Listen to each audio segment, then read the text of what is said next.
I never thought a single text message could destroy my entire family until I received one that read, "We need space from you. Please don't reach out anymore at all." But what they didn't know was that the man they were trying to manipulate had been quietly planning something that would leave them with no space at all, literally. My name is Evelyn Carter. I'm 32 years old, and before I continue, where are you watching from? Drop your location in the comments below. Make sure you subscribe to join us for more stories like this one. And here's the thing, subscribe if you believe in fairness and justice. Because, honestly, only those who don't believe in fairness would refuse to hit that button. This story is about standing up for what's right, even when your own family turns against you. You see, I thought I knew my family. I thought blood meant something. I thought the people who raised me, who I shared holidays with, who I called every week just to check in, I thought they actually cared about me. But sometimes the people closest to you are the ones who can hurt you the deepest. And sometimes, when you're backed into a corner with nowhere left to turn, you discover just how far you're willing to go to protect yourself. What happened next changed everything I believed about loyalty, about family, and about the lengths people will go to when they think they can get away with it. But they made one crucial mistake. They underestimated me. To understand how everything went so wrong, I need to take you back to how things used to be. My family wasn't perfect, but we were close. Every Sunday, we'd gather at my grandmother's house for dinner. The smell of her famous pot roast would fill that old Victorian home, and you could hear laughter echoing through rooms that had witnessed 3 generations of our family's stories. I was always the quiet one. While my cousin Melissa commanded attention with her dramatic stories and infectious laugh, I preferred listening. I was the one people came to when they needed someone reliable, someone who'd keep their secrets and show up when they said they would. My freelance graphic design work kept me busy, but never too busy for family. Melissa was different. 29 years old with the energy of someone half her age, she had this way of making herself the center of any room she entered. People gravitated toward her charisma, but I'd noticed over the years how she had this talent for getting what she wanted.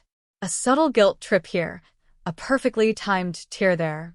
Most of the family saw it as Melissa just being passionate about things she cared about. Then there was Uncle Richard. He was my grandmother's eldest son, a man in his 60s who'd spent his life quietly doing the right thing.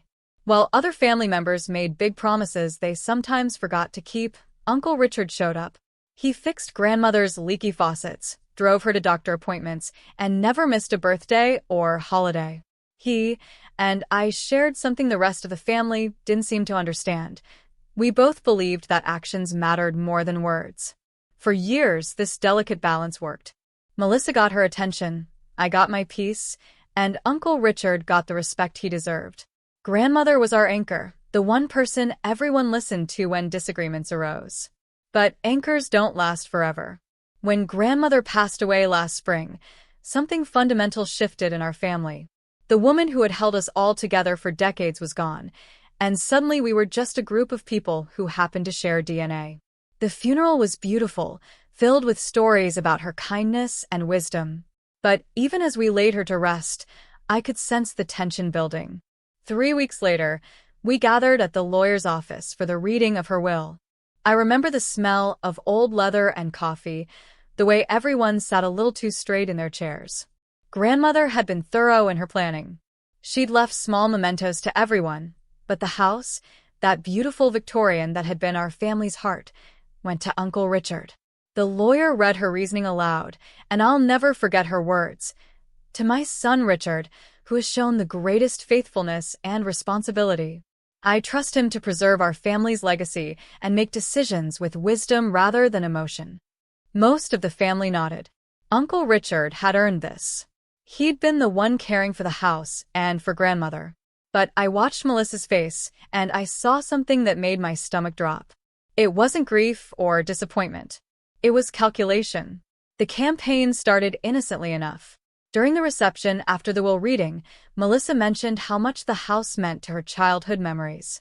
She talked about wanting to start a family someday, about how the next generation deserved to grow up in that house just like we had.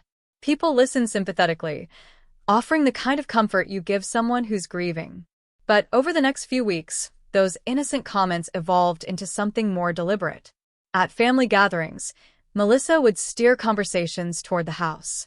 She'd talk about being young and building a future while Uncle Richard was already established. She'd mention how grandmother always said she wanted to see great-grandchildren playing in that backyard. I watched family members begin to nod along. Melissa had this gift for making her wants sound noble, even righteous. Soon, aunts and cousins were discussing whether Uncle Richard should do the right thing and let Melissa have the house. The phrase, "do the right thing," became her rallying cry, and somehow, respecting our grandmother's wishes stopped being the right thing to do. Uncle Richard never fought back. He'd listen quietly when family members brought up Melissa's arguments, then simply say that grandmother had made her decision, and he intended to honor it. His calm dignity in the face of growing pressure only seemed to fuel their frustration. That's when I made my first mistake, though I didn't know it at the time. During a particularly tense family dinner, when the conversation once again turned to the house, I spoke up. Grandmother was clear about her wishes, I said. She chose Uncle Richard for good reasons. Shouldn't we respect that? The room went quiet. Everyone turned to look at me, and I could feel the shift in the atmosphere. Melissa's eyes narrowed slightly, and I realized I'd just painted a target on my back. From that moment on, I became part of the problem in their eyes. Family dinners grew uncomfortable. Conversations would stop when I entered rooms, and I'd catch whisper discussions that ended abruptly when someone noticed me listening. Cousins who used to text me regularly went silent. When I did receive invitations to family events, there was always an underlying tension, like everyone was waiting for me to say something they could use against me. The comments started small. Someone would mention how I always sided with Uncle Richard, or how I acted like I was better than everyone else. They made it sound like my support for honoring grandmother's wishes was somehow selfish or arrogant. I began to question myself. Was I being stubborn? Was I missing something important about family loyalty? But every time I looked at Uncle Richard, this good man who devoted years to caring for our grandmother, I knew I was on the right side of this fight. The problem was I was increasingly fighting alone. Months passed, and the family grew more divided. Uncle Richard and I found ourselves excluded from group texts and last-minute invitations. When we did attend family gatherings, we were met with cool politeness at best, outright hostility at worst. Melissa had successfully painted us as the villains in her story, the stubborn relatives standing in the way of what was fair and right. The breaking point came 6 months after grandmother's death. I received a text from my aunt asking me to come to an important family meeting. When I arrived at Cousin Maria's house, I found nearly everyone there, except Uncle Richard. They deliberately excluded him from what I was about to discover was an intervention designed to pressure him into giving up the house. Melissa had prepared what she called a family agreement. It was a formal document stating that Uncle Richard should surrender the house to her, along with some vague language about compensation for her sacrifices and her role in building the family's future. Everyone was expected to sign it as a show of unity. One by one, family members added their signatures. Parents, aunts, cousins, people I'd known and loved my entire life, all signing their names to a document that would force a good man to give up his rightful inheritance to satisfy one person's sense of entitlement. When they handed me the pen, I felt the weight of everyone's expectations. These were my people, my family. Going against them meant accepting permanent exile from the only community I'd ever really known. But I looked at that document and thought about my grandmother, about the careful consideration she'd put into her will, about Uncle Richard's decades of faithful service. No, I said, setting the pen down without signing. I won't be part of this. The room erupted. Family members took turns explaining why I was wrong, why I was being selfish, why I needed to think about family unity over individual stubbornness. Melissa herself made an impassioned speech about how hurt she was by my betrayal, how she thought she could count on me to support what was best for everyone. But I held firm. Grandmother made her choice, I said. I'm going to respect it, even if no one else will. That was Tuesday. By Friday, I received a text that changed everything. It wasn't from one person. It was a group message that had clearly been discussed and agreed upon by everyone before sending. The words were simple but devastating. "We need space from you. Please don't reach out anymore at all." Just like that, I was erased. Removed from family chat groups. Blocked on social media. My calls went unanswered. My texts ignored. It was as if 32 years of being someone's daughter, someone's niece, someone's cousin had been deleted with a single message. I spent the next week in a haze of disbelief. I kept thinking they'd come to their senses, that someone would reach out to apologize or at least explain. But the silence stretched on, and slowly, the reality sank in. My family, the people who were supposed to love me unconditionally, had chosen to abandon me rather than question their golden girl's demands. Have you ever had to choose between family loyalty and doing what's right? Let me know in the comments what you would have done in my situation, because honestly, I thought I'd made the hardest choice of my life. But what my family didn't realize was that while they were busy cutting me out, someone else had been watching everything unfold. And he was about to make a move that would change everything. The days after receiving that text message blurred together in a haze of numbness I'd never experienced before. You know that feeling when you're watching a movie of your own life, but you're not really the one living it? That's exactly where I was. I'd wake up each morning, and for just a moment, I'd forget what had happened. Then reality would crash back in, and I'd remember that the people I'd loved my entire life had decided I was no longer worth their time. I kept replaying every family memory, searching for signs I'd missed. Was I really as stubborn and self-righteous as they'd made me feel? Had I been wrong to support Uncle Richard? The doubt was poisonous, eating away at everything I thought I knew about myself. My freelance work suffered because I couldn't focus. Clients would ask for revisions, and I'd stare at my computer screen, wondering if I'd lost the ability to make good decisions about anything. The silence was the worst part. For 32 years, my phone had buzzed with family group chats, last-minute dinner invitations, and random photos of nieces and nephews. Now, nothing. The absence of that connection felt like losing a limb. I'd catch myself reaching for my phone to text my mom about something funny I'd seen, only to remember that she'd chosen Melissa over me. But then something unexpected happened. 3 days after the family exile began, I heard a gentle knock on my door. When I opened it, Uncle Richard stood there holding a bag from my favorite bakery. "Thought you might need some company," he said simply. We sat at my kitchen table, sharing coffee and pastries, and for the first time in days, I felt like I could breathe.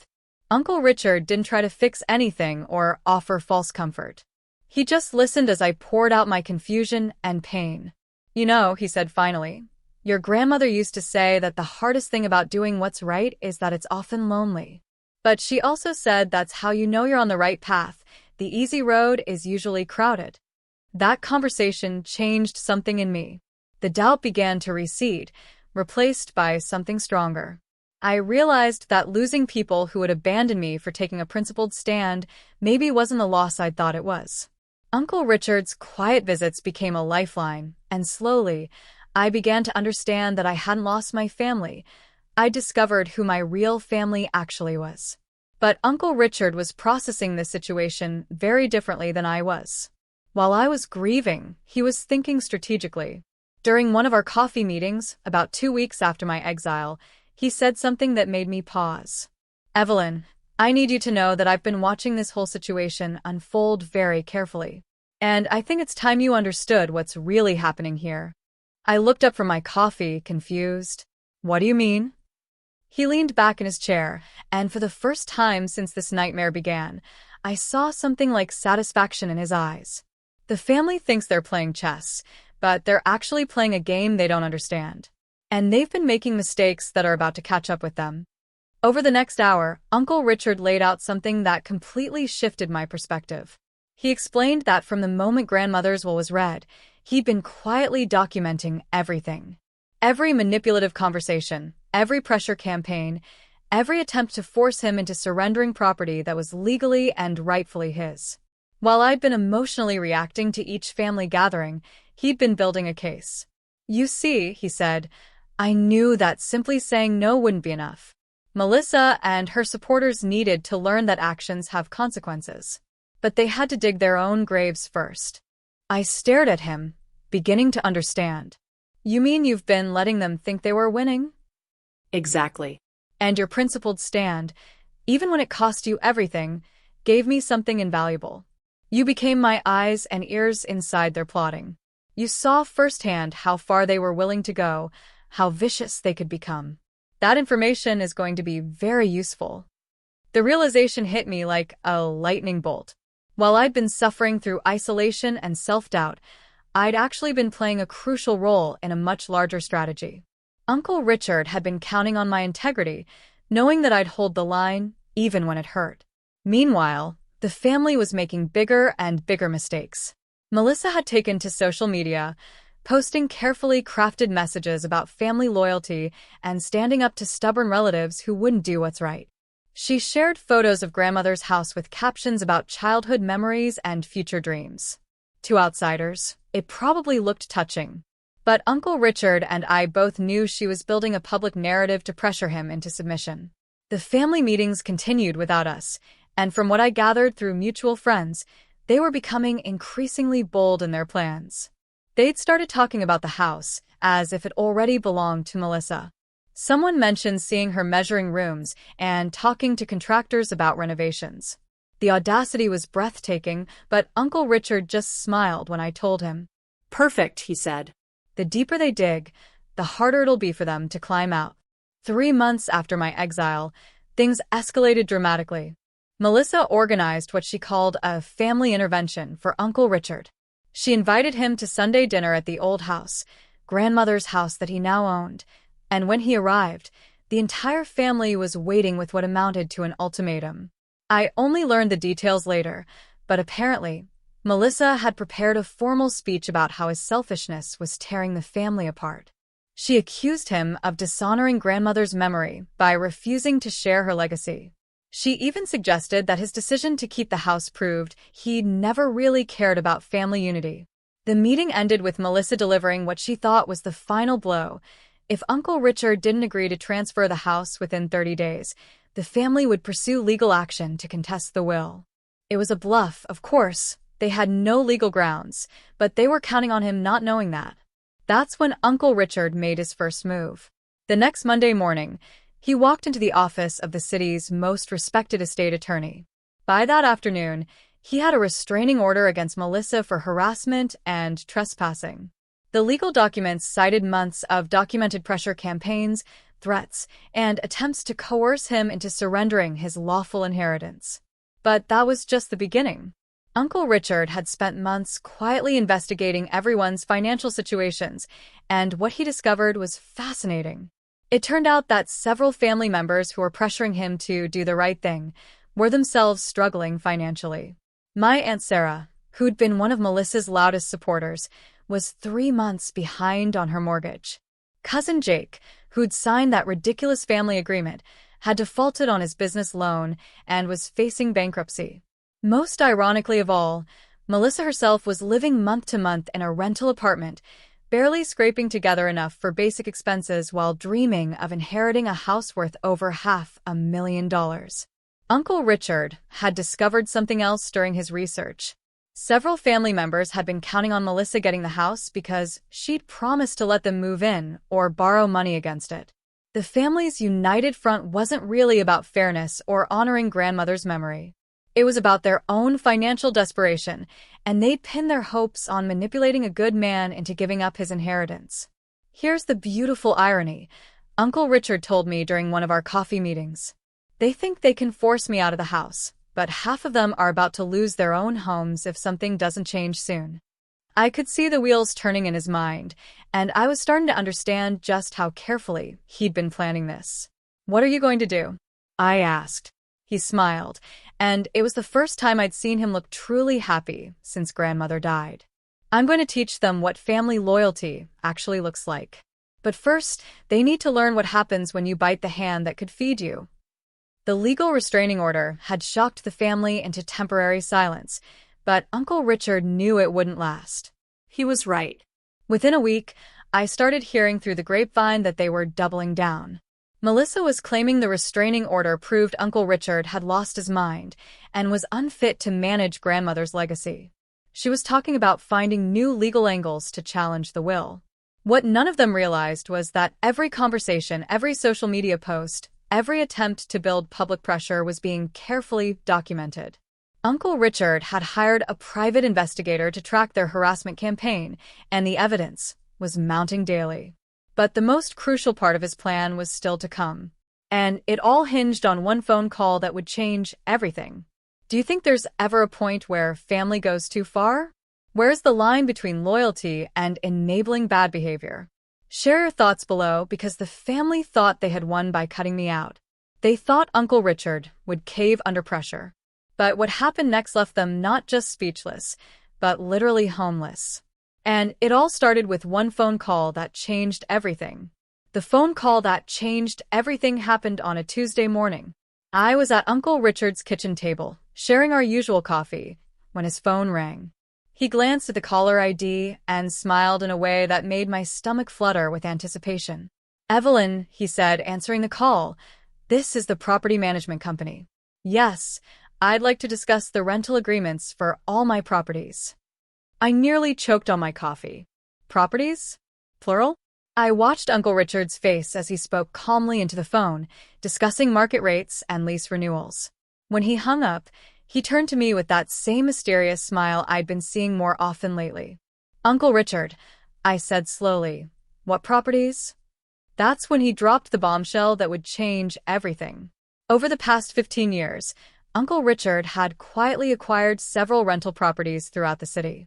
Nothing flashy or expensive, just solid investments that provided steady income and, as it turned out, housing for family members who needed help but were too proud to ask for charity directly. My Aunt Sarah, the one who'd been so vocal about Uncle Richard needing to do the right thing, she'd been living in one of his duplexes for 3 years, paying about 60% of market rate. Cousin Jake, who'd signed that ridiculous family agreement demanding Uncle Richard give up the house. His family had been renting Uncle Richard's starter home for 5 years at a rate so low it barely covered the property taxes. And here's the part that made my jaw drop.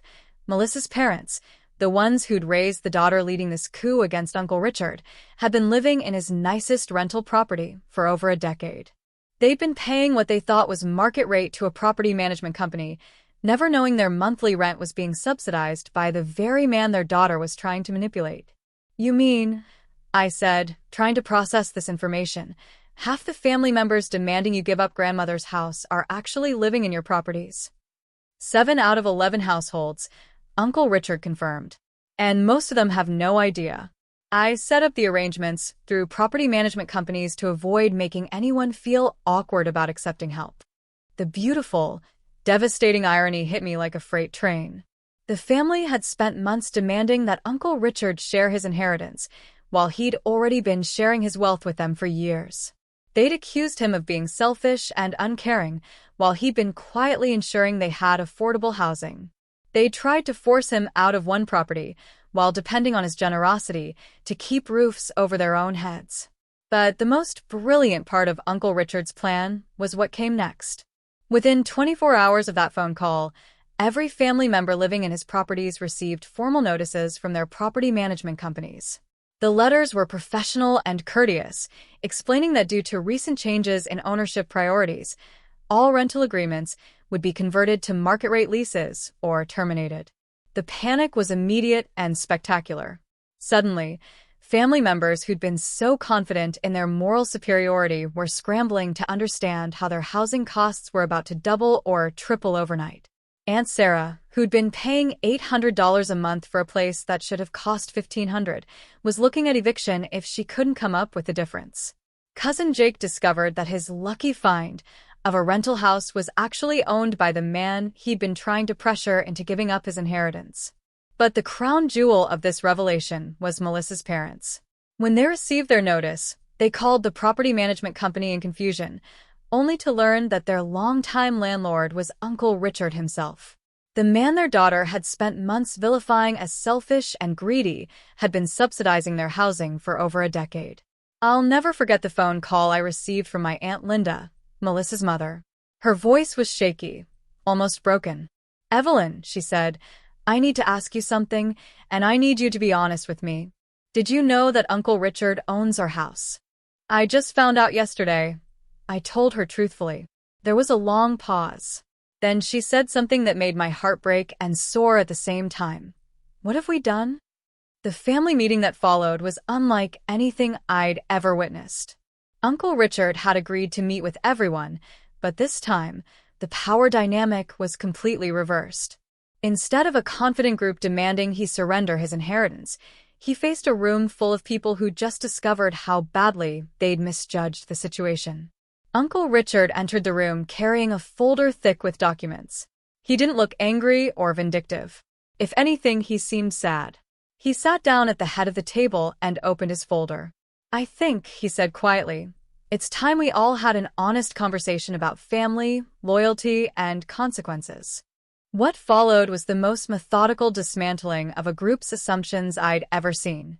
Uncle Richard calmly laid out 15 years of financial support. Property purchases made specifically to help family members. Below-market rents that had saved the family tens of thousands of dollars over the years. Emergency loans that were quietly forgiven. College tuition assistance that was never publicly acknowledged.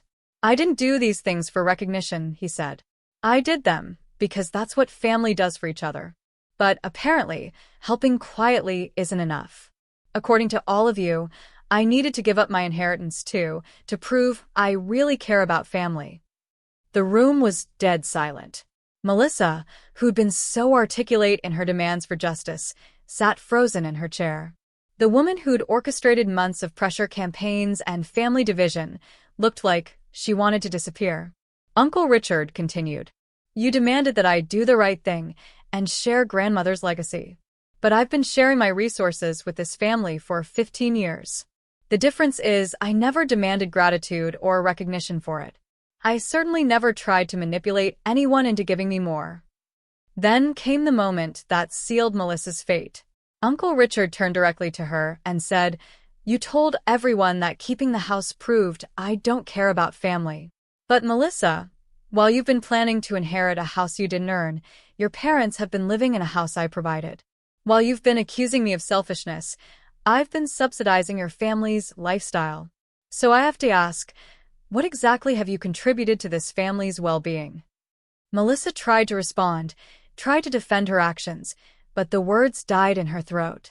How do you argue with 15 years of documented generosity? How do you claim the moral high ground when you've been attacking your own benefactor? The meeting ended with Uncle Richard laying out the new terms. Family members who were genuinely sorry for their behavior and willing to rebuild relationships based on mutual respect could stay in their properties at reasonable market rates. He wasn't looking to profit from family, but he also wasn't going to continue subsidizing people who tried to manipulate and pressure him. Those who refused to acknowledge their mistakes or continued to make demands would need to find alternative housing. It wasn't revenge, he explained. It was simply the natural consequence of biting the hand that feeds you. Over the following weeks, I watched the family sort itself into two groups. Some members, like Melissa's parents and a few of my cousins, reached out to Uncle Richard with genuine apologies. They acknowledged that they'd been manipulated by Melissa's narrative and admitted they should have trusted his character over her demands. These family members were allowed to stay in their homes at fair but reasonable rates. Others, particularly those who'd been most vocal in their support of Melissa's campaign, doubled down on their entitlement. They accused Uncle Richard of being vindictive and cruel, completely missing the irony that they were calling him cruel for stopping his financial assistance to people who'd spent months trying to force him out of his rightful inheritance. Melissa herself became completely isolated. As family members realized the extent of Uncle Richard's quiet generosity and the depth of her manipulation, she lost every ally she'd worked so hard to cultivate. Even her own parents distanced themselves from her actions, choosing their housing stability over supporting their daughter's schemes. The most poetic justice came when Melissa, facing her own housing crisis and unable to afford anything comparable to what she'd been demanding, was forced to move back in with her parents, the same parents who were now paying market-rate rent to Uncle Richard for a house they'd been living in at his expense for over a decade. Meanwhile, Uncle Richard and I grew closer than we'd ever been. Our shared experience of standing up for what's right, even when it cost us relationships, created a bond that went beyond typical family connections. He began including me in family financial decisions and even mentioned that grandmother's house might one day be mine, since I'd been the only family member to honor both her wishes and his character. My professional life improved dramatically once I wasn't constantly stressed about family drama. Without the emotional weight of trying to navigate manipulative relatives, I found my creative energy returning. My client base grew, and for the first time in months, I felt genuinely excited about my future. But the real victory wasn't financial or professional. It was the peace that came from knowing I'd stood by my principles when it mattered most. I'd lost relationships, but I'd gained something more valuable: self-respect and the knowledge that I could trust my own moral compass even when everyone around me was pointing in a different direction. The final irony wasn't lost on me.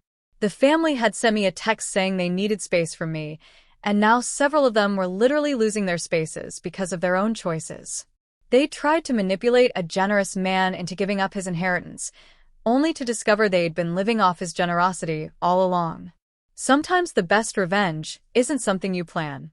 Sometimes it's simply stepping back and letting people face the natural consequences of their actions.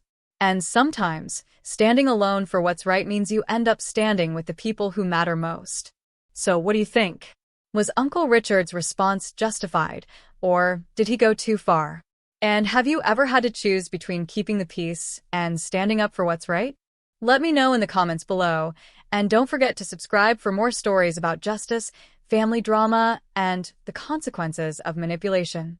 Because as I learned the hard way, the truth has a funny way of coming out in the end, and karma doesn't always need your help to find its target.